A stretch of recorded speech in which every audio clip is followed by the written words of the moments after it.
Confidence से बोल। रुक रुक के क्यों बोल रहा है? 30 साल के हो गए हो, अभी तक शादी नहीं हुई? से देखिए अपने, कभी कुछ खा भी लिया करो। आज तुम्हारा रिजल्ट आने वाला था, पास भी हो या नहीं, या पहले की तरह इस दो भी फेल ही हो? अपने दोस्त और अपने कजन को देखो, सब के सब सेटल हो चुके हैं, लेकिन तुम अभी भी वही हो। कितने मोटे होते जा रहे हो, कम खाया करो। अम्मा जी आपको मेरी बात की समझ क्यों नहीं आती है? तुम जैसे हो तो बस अल्लाह ही हाफिज है। इजी हो जा, मैं सुन रहा हूँ।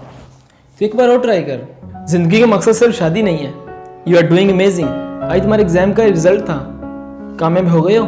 कुछ खाया पिया करो यार, अभी तो जवान आदमी हो। दूसरों को मत देखो, तुम भी मेहनत क्यों करते रहो, तुम भी जिंदगी में कामयाब हो ही जाओगे। मुझे बिलीव है तुम पर।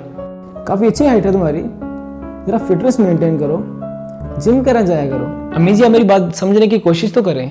बात यूं भी तो हो सकती है, तो फिर क्यों हम बोलते हुए अपने अल्फाजों पर ध्यान नहीं देते?